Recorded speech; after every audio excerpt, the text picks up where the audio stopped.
Okay, balik tayo. So, like what I said, let's move forward using examples. Okay, examples. So, now we have in your module, you could see meron tayong example doon. So, let me read for you. Example number 1. If you throw an object with a mass of 1 kilogram at 8 meters per second, how much kinetic energy exists? Okay?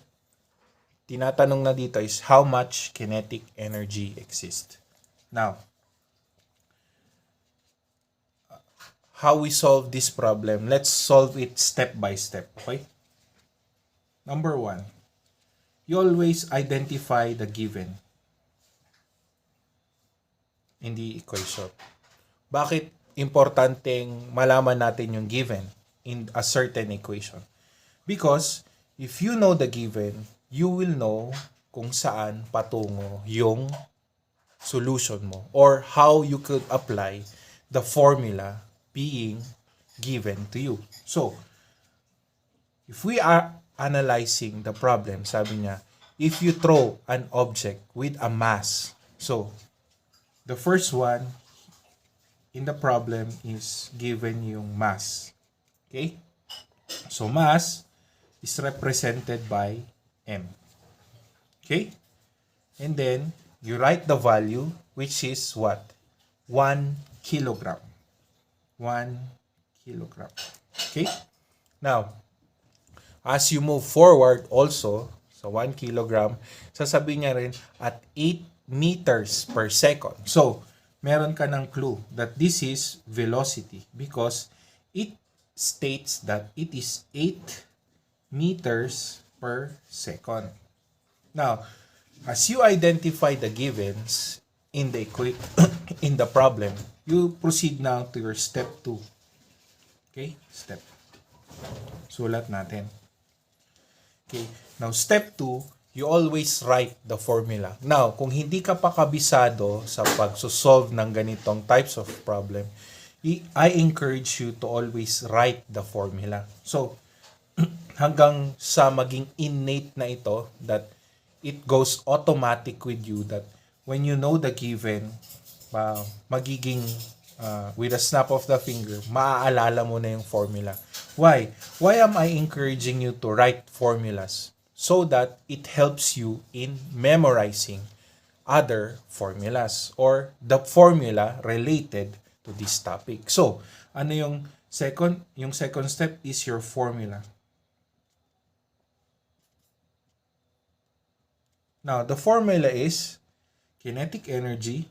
You have kinetic energy is equal to 1 half multiplied by your mass and your velocity squared. Okay? Now, as you have identified the formulas that is needed in this equation or in this problem, you now proceed to your step 3 where you put inside yung values or you substitute, okay?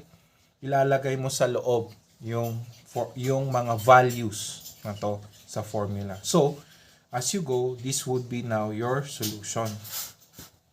So, you have your kinetic energy is equal to 1 half. Now, you input your values, okay? You input your values, meaning to say, ilalagay mo siya. So, you have your mass, which is 1 kilogram.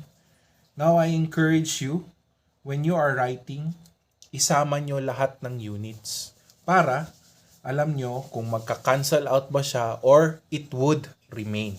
Okay? Now, you have 1 kilogram that is representing your mass and then you have your velocity. So, your velocity is 8 meters per second. So, 8 meters per second. Okay? Now, remember, this is squared. Okay? So, as you place already yung formulas, yung values ng formula, yung values sa formula, you are now ready to solve the equation. Now, in this example, napaka-straightforward. Okay? So, I first ask that technique is i-simplify mo muna ang isang section before going to another section. So, divide your equation in 2 sections. So, akin, I will get these 2 sections. Okay? Now, getting your calculator. Okay?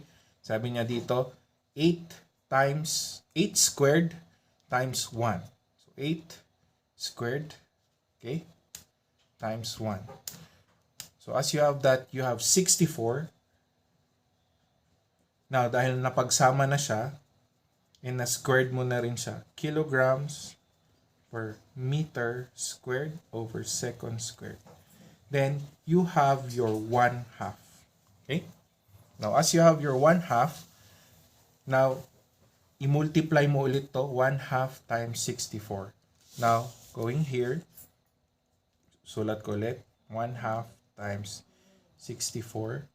Now, always remember yung units. Okay. Now, times 1/2, 1 divided by 2, that is 32 kilograms per meter squared over second squared. Now, paano naging joules ulit ito or Newton meter kung titignan nyo dito sa example? So, as you go on, ihiwalay natin para makita nyo. 32 kilograms times meter multiplied by meter over second squared.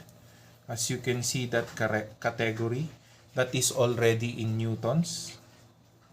Then you have your meter. Then you have your value.